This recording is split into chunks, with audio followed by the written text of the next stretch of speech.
नमस्कार, मैं ताबिश कमाल हूँ। मेरे साथ मेरे वीडियो जर्नलिस्ट साजिद हैं। आप हमारा खास प्रोग्राम सिटी रिपोर्टर देख रहे हैं। सिटी रिपोर्टर में आज दिल्ली की बड़ी खबर की हम बात करेंगे। दिल्ली में लगातार विधानसभा चुनाव के मद्देनज़र तमाम राजनीतिक दलों के बड़े नेता एक के बाद एक रैलियाँ कर रहे हैं। इस चुनाव की कमान अगर बीजेपी की तरफ से कहें तो खुद पार्टी के राष्ट्रीय अध्यक्ष JP नड्डा ने संभाल रखी है, जो लगातार दिल्ली के अंदर एक के बाद एक ताबड़तोड़ रैलियाँ कर रहे हैं।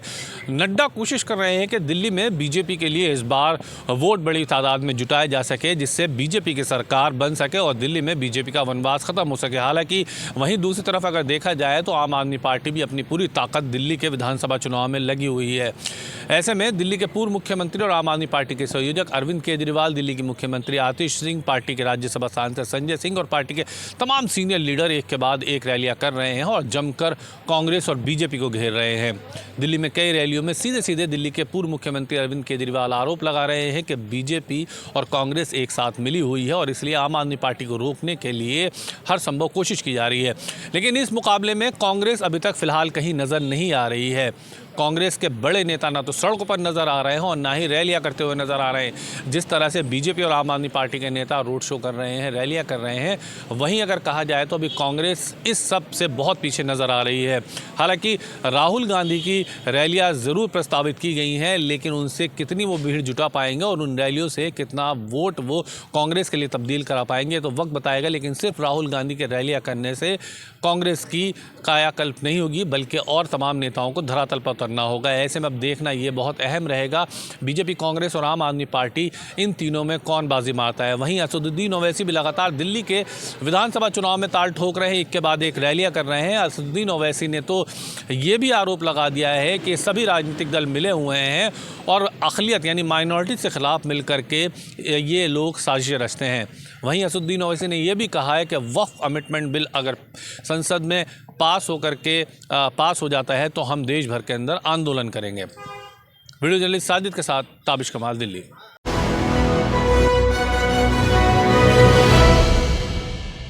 दिल्ली विधानसभा चुनाव में महज अब 13 दिन से भी कम का समय बचा है और ऐसे में दिल्ली में विधानसभा चुनाव के लिए चुनाव प्रचार जोरों शोरों से होता हुआ दिखाई दे रहा है।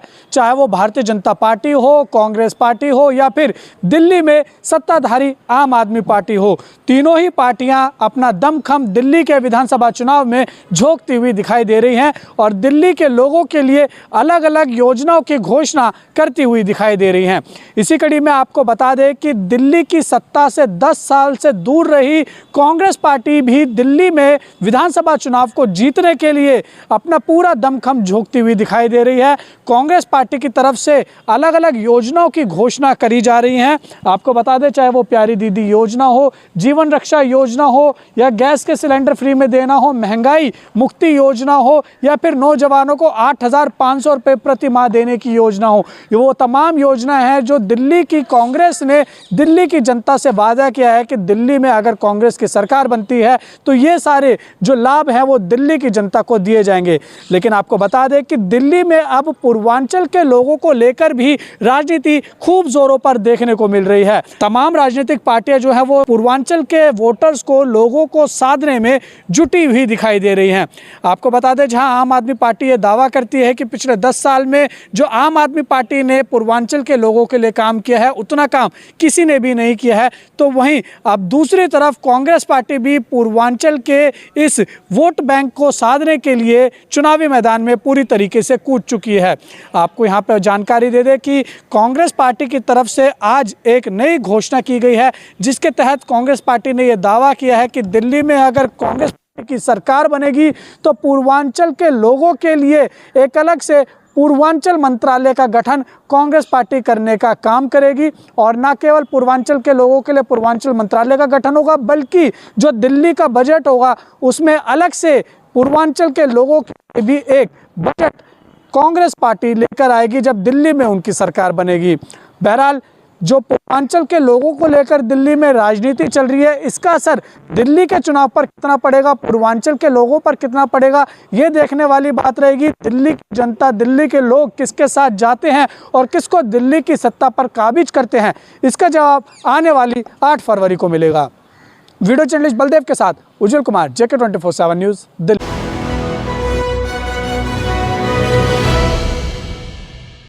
अयोध्या के मिल्कीपुर में हो रहे उपचुनाव को लेकर जिस तरह से मिल्कीपुर में हो रहे उपचुनाव विधानसभा को लेकर उत्तर प्रदेश के मुख्यमंत्री योगी आदित्यनाथ ने आज चुनावी जनसभा में समाजवादी पार्टी पर तीखा हमला किया। उन्होंने कहा कि समाजवादी पार्टी जो है ना तो लोहिया के विचारों पे चलने वाली पार्टी है, ना ही अम्बेडकरवादी है। ये अम्बेडकर का भी विरोध करते हैं।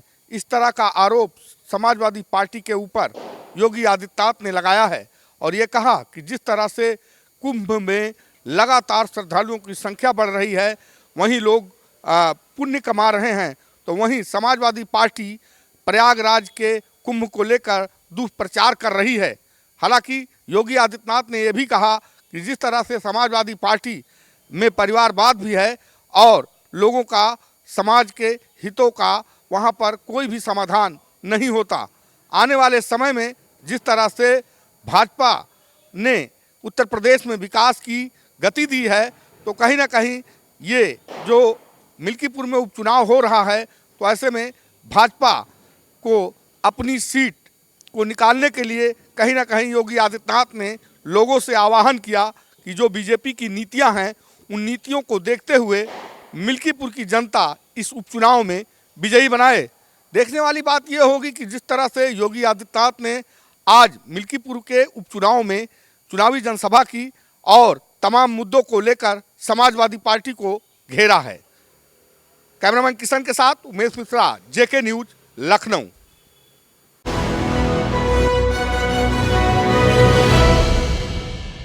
नमस्कार, आप देख रहे हैं सिटी रिपोर्टर। मेरे साथ मैं हूं संदीप गोयल।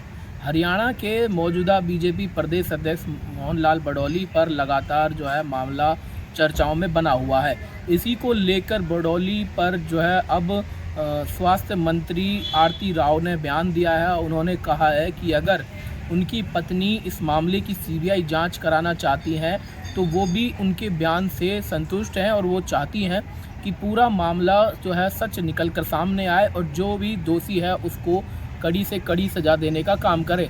ऐसे में आरती राव आज एक प्रोग्राम में पहुंची थी जिसमें पत्रकारों से उन्होंने जब पूछा कि क्या बडौली पर जो मामला चल रहा है उस पर किस तरह की कार्रवाई होनी चाहिए, तो आरती राव ने कहा कि जिस तरह से उनका परिवार ये कहता हुआ नज़र आ रहा था पिछले दिनों कि उन पर जो है सीबीआई इस पूरे मामले की जांच करे, इस पूरे मसले की जांच करे, ताकि अगर जिसके भी बयान में सच्चाई होगी वो निकल कर सामने आएगी। और अब आरती राव ने भी जो है इस मामले की सीबीआई जांच की तरफदारी करते हुए कहा है कि इस मामले में जो सच होगा वो सामने आ जाएगा। तो वहीं उन्होंने आने वाले समय में हरियाणा में आयुर्वेदिक खेती करने के लिए भी लोगों से कहा कि आयुर्वेदिक खेती करें ताकि किसान अधिक से अधिक मुनाफा कमाकर अपने घर को अच्छे से चला सकें। तो वहीं उन्होंने दिल्ली सरकार के कामों को लेकर भी सवाल उठाया और कहा कि इस बार दिल्ली में बीजेपी की सरकार बनने वाली है और आम आदमी पार्टी के जो नेता हैं वो लगातार लोगों से झूठे वादे करते हुए नजर आए थे। दिल्ली की तस्वीर अब सिर्फ बीजेपी ही बदल सकती है। अब देखने वाली बात यह होगी कि जो मामला लगातार पिछले दिनों से चर्चाओं में था, बडौली को लेकर जो लगातार मामला जो है अब तूल पकड़ता जा रहा है, क्या उसमें सीबीआई अगर जांच करती है तो मामला किस ओर जाता हुआ नजर आएगा। सहयोगी राकेश के साथ संदीप गोयल, 24/7 न्यूज़, फरीदाबाद।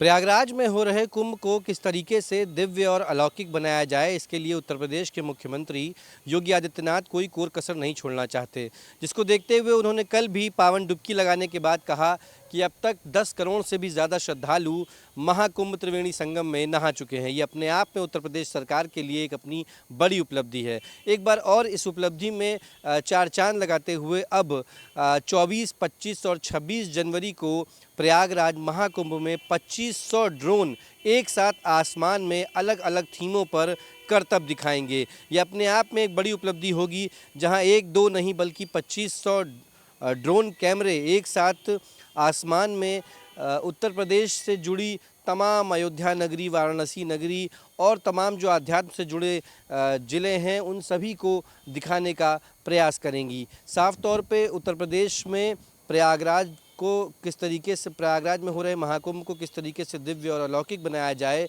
और न सिर्फ बनाया जाए बल्कि ये अब दिव्य और अलौकिक होता जा रहा है, क्योंकि तकरीबन 10 करोड़ से अधिक श्रद्धालु अब तक त्रिवेणी संगम में स्नान कर चुके हैं और 40 से 50 करोड़ से अधिक श्रद्धालु 26 फरवरी तक कुंभ में पहुंचने की उम्मीद जताई जा रही है। और ऐसे में चाहे रेलवे हो, स्वास्थ्य विभाग हो, सभी विभाग अपनी कार्य क्षमता से भी अधिक कार्य कर रहे हैं। वहीं पर्यटन विभाग के मंत्री जयवीर सिंह ने साफ तौर पे कहा कि 2500 ड्रोन जब एक साथ आसमान में करतब दिखाएंगे तो वो नज़ारा देखने को मिलेगा। प्रयागराज महाकुंभ के सेक्टर 7 में यह नज़ारा आम जो पब्लिक है उसके लिए 24, 25 और 26 जनवरी को दिखाया जाएगा।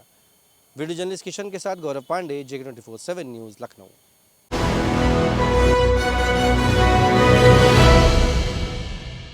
प्रयागराज एयरपोर्ट ने एक नई उपलब्धि हासिल की है।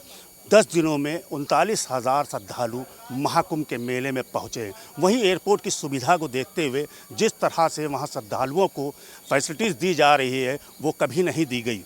देखने वाली बात यह है कि 10 दिनों में जिस तरह से 39,000 श्रद्धालु वहाँ पर पहुँचे हैं और 226 उड़ानें हुई हैं, 5,000 श्रद्धालु पर दिन एयरपोर्ट से पहुंच रहा है। वहीं दूसरी तरफ देखने वाली बात है कि इस तरह से पहले भी कुंभ हुआ था मगर वहां इस तरह की सुविधाएं नहीं दी गई थी। आज जिस तरह से श्रद्धालुओं को सुविधाएं दी जा रही हैं और श्रद्धालुओं की एक बड़ा जमावड़ा वहां पे पहुंच रहा है। देखने वाली बात ये होगी कि जिस तरह से एयरपोर्ट की सुविधाएँ हैं, आने वाले वक्त में ये एयरपोर्ट की सुविधाएँ लेने के लिए क्या श्रद्धालु और ज़्यादा तादाद में बढ़ेंगे। कैमरामैन किशन के साथ अशुल सिद्दीकी, JK24 लखनऊ।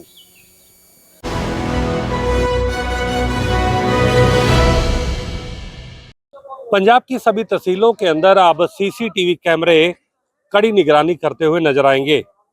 पंजाब सरकार ने आज एक नोटिफिकेशन जारी करते हुए ये ऑर्डर पास कर दिया है कि आने वाले कुछ ही दिनों के अंदर पंजाब की सभी तहसीलों और सब तहसीलों के अंदर CCTV कैमरे लगाए जाएंगे।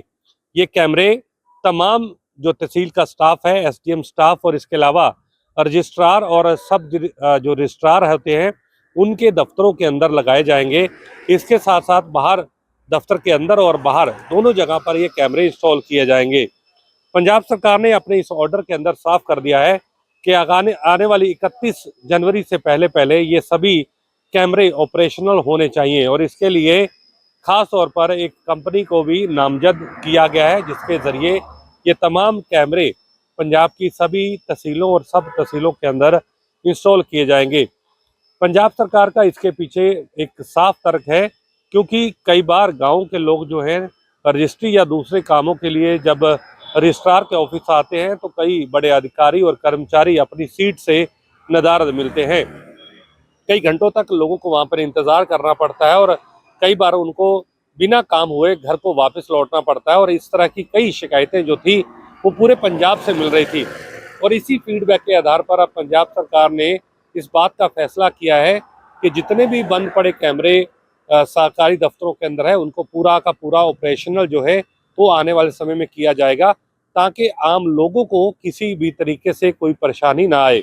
इसके पीछे सरकार ने ये भी कहा है कि सुविधा जो है, सरकारी सुविधा, वो सभी लोगों के लिए सामान्य है और ख़ासतौर पर जो अधिकारी और कर्मचारी ड्यूटी पर तैनात हैं उनको सरकारी समय के अनुसार दफ्तरों के अंदर बैठना अनिवार्य होगा।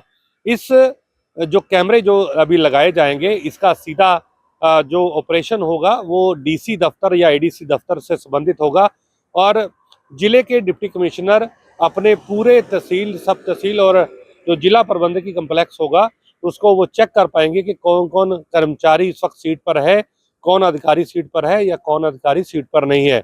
इसका सीधे तौर पर मतलब ये है कि सरकारी बाबुओं को उनका सही समय दफ्तरों के अंदर दिलाने और ख़ास तौर पर जो आम जनता को एक तरीके से परेशानी होती है उसको निजात डालने के लिए ये कदम सरकार की तरफ से उठाए गए हैं।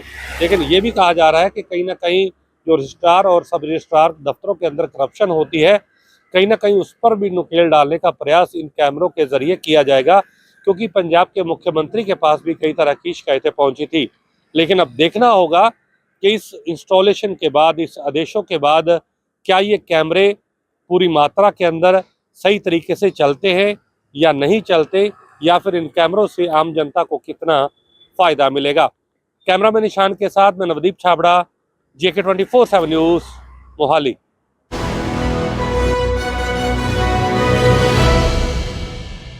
नमस्कार, मैं देव प्रकाश, आप देख रहे हैं सिटी रिपोर्टर। बीपीएससी छात्रों का आंदोलन अब धीरे धीरे उग्र होते जा रहा है। आपको बता दें कि कल राजधानी पटना के भाजपा कार्यालय में बीपीएससी छात्रों ने अपनी मांगों को लेकर बीपीएससी मुख्यालय भाजपा कार्यालय में अपने मांगों को लेकर भाजपा कार्यालय में घुसे, जिसके उपरांत भाजपा के नेताओं ने पुलिस की इसकी सूचना दी कि बीपीएससी अभ्यर्थियों के द्वारा यहाँ भाजपा कार्यालय में हंगामा किया जा रहा है। इसको लेकर पुलिस ने उन्हें जबरन भाजपा कार्यालय से निकाला। बताया जाता है कि भाजपा कार्यालय में अपनी मांगों को लेकर छात्रों का कहना है कि हम लोग अपनी मांगों को लेकर भाजपा नेताओं से मिलना चाह रहे थे और बात करना चाह रहे थे, और ख़ासकर भाजपा के बिहार के जो प्रदेश अध्यक्ष जायसवाल जी हैं, दिलीप जायसवाल से मिलना चाह रहे थे और अपनी मांगों को उनके समक्ष रखना चाह रहे थे। लेकिन भाजपा के नेताओं ने इस पर कोई भी ध्यान नहीं दिया और हम लोगों को उनसे नहीं मिलने दिया गया।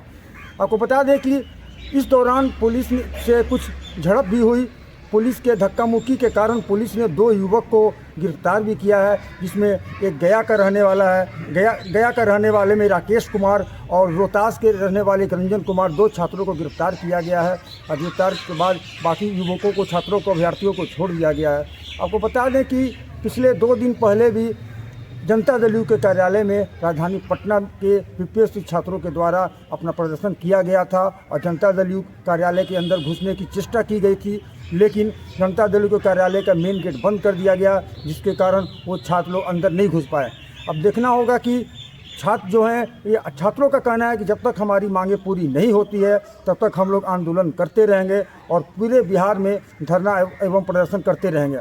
आपको बता दें कि पिछले 18 दिसंबर से छात्रों का आंदोलन चल रहा है और 13 दिसंबर को पहली बार बीपीएससी छात्रों का जो परीक्षा हुआ था उसको कैंसिल करने के लेकर बीपीएससी छात्रों के द्वारा अपनी मांगें की जा रही है और छात्रों का कहना है कि सरकार हम लोगों की मांगों को नहीं सुन रही है।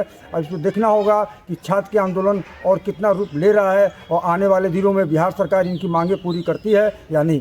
कैमरा पर्सन अजय के साथ देव प्रकाश, JK 24/7 न्यूज़, पटना।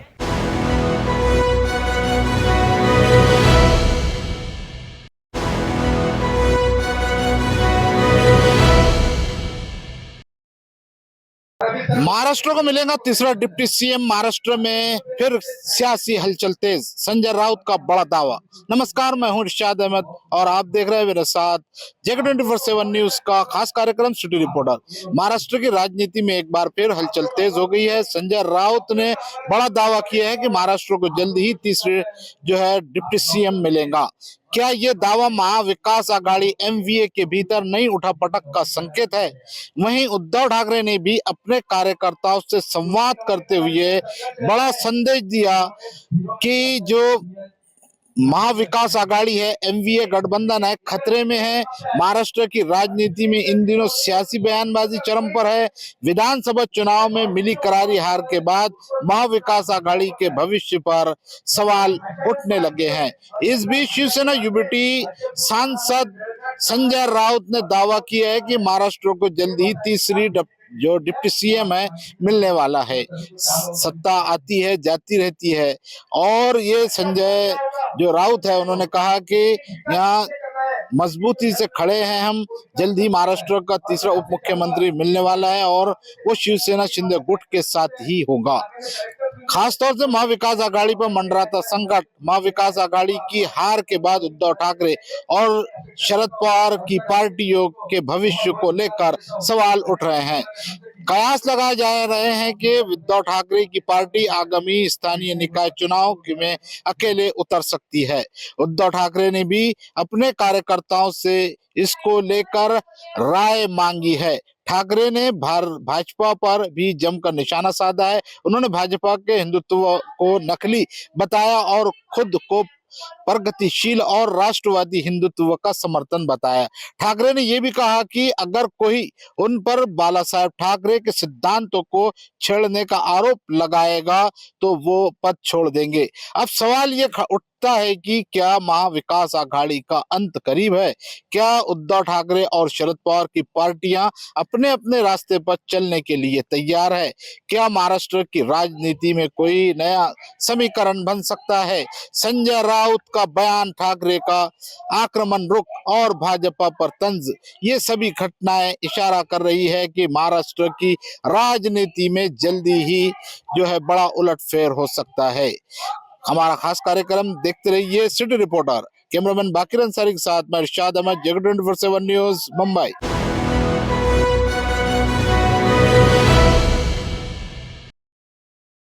मध्य प्रदेश छत्तीसगढ़ के सीमावर्ती इलाका गौरेला पिंडा मरवाही के ज्वालेश्वर महादेव के करीब मंदिर के करीब पिछले 7 दिनों से एक मादा बाघिन की मौजूदगी है। मादा बाघिन की मौजूदगी से आसपास इलाके में दहशत का माहौल है। वही गांव के जो है कई परिवार भी झोपड़ी में रह रहे थे, जिनको अब प्रशासन के द्वारा एक सुरक्षित स्थान में रखा गया है। वहीं मंदिर में पहुंचने वाले श्रद्धालु और पर्यटक को भी सावधान सुरक्षित रहने की अपील की गई है। साथ साथ जो है मंदिर के करीब जो स्कूल भवन है वहां जिले की कलेक्टर ने बाघ से जो है खतरा को देखते हुए कुछ दिन की छुट्टी कर दी है। लेकिन मैं आपको बताना चाहूँगा कि यह बाघ का अभी फ़िलहाल मूवमेंट नहीं हो रहा है। एक स्थायी मंदिर के करीब यह बाघिन की मौजूदगी है। वहीं बाघिन के मौजूदगी को लेकर अब